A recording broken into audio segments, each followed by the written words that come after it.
আসসালামু আলাইকুম। সবাইকে স্বাগত জানাচ্ছি আমার দেশ আজকের বিশ্বে। সঙ্গে আছি তামান্না মিনহাজ। প্রথমেই জানিয়ে দিচ্ছি আজকের প্রধান খবরগুলোর শিরোনাম। বাংলাকে বাংলাদেশের ভাষা আখ্যা দিয়েছে দিল্লি পুলিশ, ক্ষুব্ধ মমতা ব্যানার্জি। ট্রাম্পের শুল্ক হার পরিবর্তনের সম্ভাবনা কম, জানালেন মার্কিন বাণিজ্য উপদেষ্টা। রাশিয়া থেকে তেল কিনে ইউক্রেন যুদ্ধে অর্থায়ন করছে ভারত, ট্রাম্পের শীর্ষ সহযোগীর অভিযোগ। আগামী সপ্তাহে রাশিয়া সফরে যাচ্ছেন উইটকফ, জানালেন ট্রাম্প। এই ছিল আমাদের আজকের শিরোনামগুলো। চলুন দর্শক জেনে নেওয়া যাক এই খবরগুলোর বিস্তারিত। বাংলা ভাষাকে বাংলাদেশের জাতীয় ভাষা বলে উল্লেখ করায় ভারতের রাজধানী দিল্লি পুলিশের উপর তীব্র ক্ষোভ প্রকাশ করেছেন দেশটির পশ্চিমবঙ্গের মুখ্যমন্ত্রী মমতা ব্যানার্জি। এক বিবৃতিতে তিনি এই মন্তব্যকে অপমানজনক, দেশবিরোধী ও অসাংবিধানিক বলে আখ্যা দেন। ভারতীয় বার্তা সংস্থা পিটিআইয়ের বরাত দিয়ে সোমবার এক প্রতিবেদনে এ তথ্য জানিয়েছে সংবাদ মাধ্যম এনডিটিভি। সংবাদ মাধ্যমটি বলছে, দিল্লির বঙ্গভবনের অফিসার ইনচার্জকে পাঠানো একটি চিঠিকে ঘিরে এই বিতর্কের সূত্রপাত। এই চিঠি ফরেনার্স অ্যাক্টের আওতায় করা একটি মামলার তদন্তের প্রসঙ্গে লেখা হয়েছে বলে দাবি করা হচ্ছে। তৃণমূল কংগ্রেসের শীর্ষ নেত্রী মমতা বলেন, দেখুন কিভাবে কেন্দ্রীয় স্বরাষ্ট্র মন্ত্রণালয়ের প্রত্যক্ষ নিয়ন্ত্রণে থাকা দিল্লি পুলিশ বাংলা ভাষাকে বাংলাদেশি ভাষা হিসেবে বর্ণনা করেছে। এটি বাঙালিদের চরম অপমান। তিনি আরও বলেন, বাংলা শুধু আমার মাতৃভাষা নয়, এটি রবীন্দ্রনাথ ঠাকুর ও স্বামী বিবেকানন্দের ভাষা। ভারতীয় জাতীয় সঙ্গীত জনগণমন আর জাতীয় গান বন্দে মাতারাম দুটি বাংলা ভাষায় লেখা। কোটি কোটি ভারতীয় এই ভাষায় কথা বলেন ও লেখেন। ভারতীয় সংবিধান যে ভাষাকে স্বীকৃতি দিয়েছে তাকে এখন বাংলাদেশি ভাষা বলা হচ্ছে। মমতা ব্যানার্জি এই ঘটনাকে কেন্দ্রীয় সরকারের বাঙালি বিরোধী মানসিকতার প্রকাশ হিসেবে তুলে ধরেন। তিনি বলেন, এটা কেবল অপমানজনক নয়, বরং কেলেঙ্কারিপূর্ণ, দেশবিরোধী ও অসাংবিধানিক। এই ভাষা ব্যবহার করে দেশের সব বাংলা ভাষাভাষীদের অপমান করা হয়েছে। আমরা এর তীব্র প্রতিবাদ জানাই। সামাজিক মাধ্যম এক্সে দিল্লি পুলিশের বিতর্কিত চিঠিটি পোস্ট করেছে রাজ্যের শাসক দল। চিঠিতে উল্লেখ করা হয়, বাংলা অনুবাদক দরকার দিল্লি পুলিশের, কারণ কয়েকদিন আগে দিল্লি পুলিশ বাংলাদেশি সন্দেহে 8 জনকে আটক করে।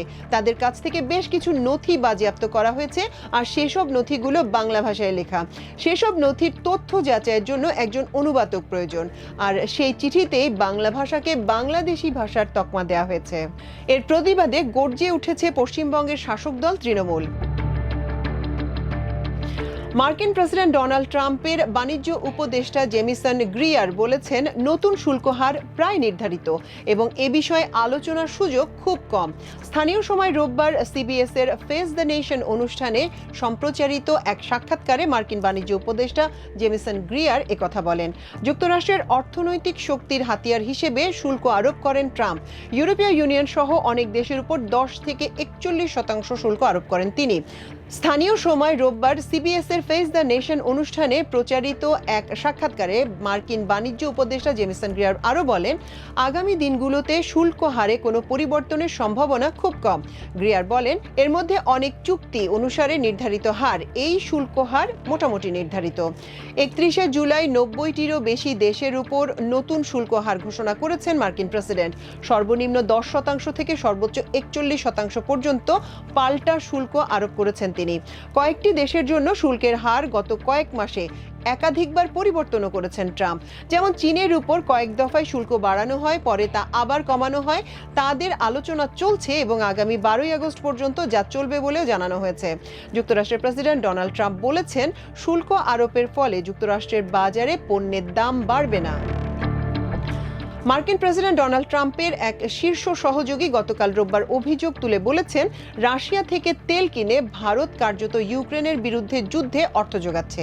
মার্কিন প্রেসিডেন্ট ডোনাল্ড ট্রাম্প বেশ কিছুদিন থেকেই নয়াদিল্লির উপর চাপ বৃদ্ধি করছেন যাতে তারা রাশিয়া থেকে তেল কেনা বন্ধ করেন। হোয়াইট হাউসে ট্রাম্পের ডেপুটি চিফ অফ স্টাফ এবং ট্রাম্পের প্রভাবশালী সহযোগী স্টিফেন মিলার বলেন, প্রেসিডেন্ট খুব স্পষ্টভাবে বলেছেন, ভারতের কাছ থেকে এটা গ্রহণযোগ্য নয় যে তারা রাশিয়া থেকে তেল কিনে এই যুদ্ধে দেশটিকে অর্থায়ন করে যাচ্ছে। ট্রাম্প প্রশাসনের শীর্ষ কোনো পর্যায় থেকে ভারত নিয়ে এখন পর্যন্ত এটি সবচেয়ে কঠোর সমালোচনাগুলোর একটি। ভারত আবার ইন্দো প্যাসিফিক অঞ্চলে যুক্তরাষ্ট্রের অন্যতম গুরুত্বপূর্ণ অংশীদার। ফক্স নিউজে সানডে মর্নিং ফিউচার্স অনুষ্ঠানে মিলার বলেন, অনেকেই জেনে অবাক হবেন যে রাশিয়ার তেল কেনার দিক থেকে ভারত এখন চীনের সঙ্গে প্রায় সমান পর্যায়ে রয়েছে। করেছে। এটা একটা চমকপ্রদ তথ্য। ওয়াশিংটনে ভারতীয় দূতাবাস এ বিষয়ে কোনো মন্তব্য করেনি, তবে গত শনিবার ভারত সরকারের একাধিক সূত্র বার্তা সংস্থা রয়টার্সকে জানিয়েছে মার্কিন হুমকি থাকা সত্ত্বেও নয়াদিল্লি রাশিয়া থেকে তেল কেনা অব্যাহত রাখবে। রাশিয়ার কাছ থেকে সামরিক সরঞ্জাম ও জ্বালানি কেনার জেরে শুক্রবার থেকে ভারতীয় পণ্যের উপর 25% পাল্টা শুল্ক আরোপ করার ঘোষণা দেন ডোনাল্ড ট্রাম্প। মার্কিন প্রেসিডেন্ট আরও হুমকি দিয়েছেন, যদি রাশিয়া ইউক্রেনের সঙ্গে বড় ধরনের শান্তি চুক্তিতে না আসে তাহলে রাশিয়ার তেল কেনা দেশগুলোর উপর যুক্তরাষ্ট্র 100% শুল্ক আরোপ করবে। তবে মিলার বলেন, মার্কিন প্রেসিডেন্ট ডোনাল্ড ট্রাম্প ও ভারতের প্রধানমন্ত্রী নরেন্দ্র মোদীর মধ্যে সম্পর্ক চমৎকার এবং সে কারণে তিনি তার সমালোচনার সুর কিছুটা নরম করেছেন। ইউক্রেন যুদ্ধ নিয়ে আলোচনা চালিয়ে যেতে আগামী সপ্তাহে রাশিয়া সফর করবেন মার্কিন প্রেসিডেন্ট ডোনাল্ড ট্রাম্পের বিশেষ দূত স্টিভ উইটকফ। স্থানীয় সময় রোববার মার্কিন প্রেসিডেন্ট ট্রাম্প এ তথ্য জানান। ট্রাম্প সাংবাদিকদের বলেন, আমি আশা করছি আগামী সপ্তাহে বুধবার অথবা বৃহস্পতিবার উইটকফ মস্কো সফরে যাবেন। নিষেধাজ্ঞা এড়াতে রাশিয়া কি করতে পারে? সাংবাদিকদের এমন প্রশ্নের জবাবে ট্রাম্প বলেন, মানুষ হত্যা বন্ধে একটি চুক্তি এর অবসান ঘটাতে পারে। রাশিয়া যদি অবিলম্বে ইউক্রেনের সঙ্গে যুদ্ধবিরতি চুক্তিতে পৌঁছাতে ব্যর্থ হয় মস্কোর উপর, তাহলে কঠোর শুল্ক আরোপের হুমকিও দিয়েছেন মার্কিন প্রেসিডেন্ট। ট্রাম্প বলেন, রাশিয়ার সাবেক প্রেসিডেন্ট দিমিত্রি মেদভেদেবের সঙ্গে অনলাইন বিরোধের পর তিনি যে দুটি পারমাণবিক সাবমেরিন মোতায়েন করেছিলেন তা এখনও ওই অঞ্চলেই রয়েছে। তবে ট্রাম্প এটা স্পষ্ট করেননি যে সাবমেরিন দুটি পারমাণবিক শক্তি চালিত নাকি পারমাণবিক অস্ত্রে সজ্জিত। এছাড়া সাবমেরিন দুটি নির্দিষ্টভাবে কোথায় মোতায়েন করা হয়েছে সে বিষয়ে কোনো স্পষ্ট কথা বলেননি তিনি। মার্কিন সামরিক বাহিনী বিষয়টি গোপন রেখেছে। গত বৃহস্পতিবার ইউক্রেনের রাজধানী কিয়েভের একটি ভবনে রুশ হামলায় অন্তত 31 জন নিহত হন। এরপর ইউক্রেনের রাশিয়ার হামলাকে জঘন্য বলে বর্ণনা করেন ট্রাম্প। ওই দিন রাশিয়া ইউক্রেনে একসঙ্গে 6297টি ড্রোন হামলা চালায়, যা 2024 সালের জুলাইয়ের হামলার তুলনায় 14 গুণ বেশি। স্টিভ উইটকফ এর আগে হোয়াইট হাউসের বিশেষ দূত হিসেবে মস্কোতে একাধিকবার রুশ প্রেসিডেন্ট ভ্লাদিমির পুতিনের সঙ্গে সাক্ষাৎ করেছেন। এছাড়া তিনি মধ্যপ্রাচ্যে বিশেষ দূতের দায়িত্বে থাকায় ইসরায়েল ও হামাসের সঙ্গে আলোচনায় ট্রাম্পের প্রতিনিধিত্ব করেছেন। দর্শক, আমাদের আজকের বিশ্বের আয়োজন এ পর্যন্তই। আগামীকাল ইনশাল্লাহ আবারও আপনাদের সঙ্গে দেখা হবে। সেই পর্যন্ত থাকুন আমার দেশের সঙ্গে।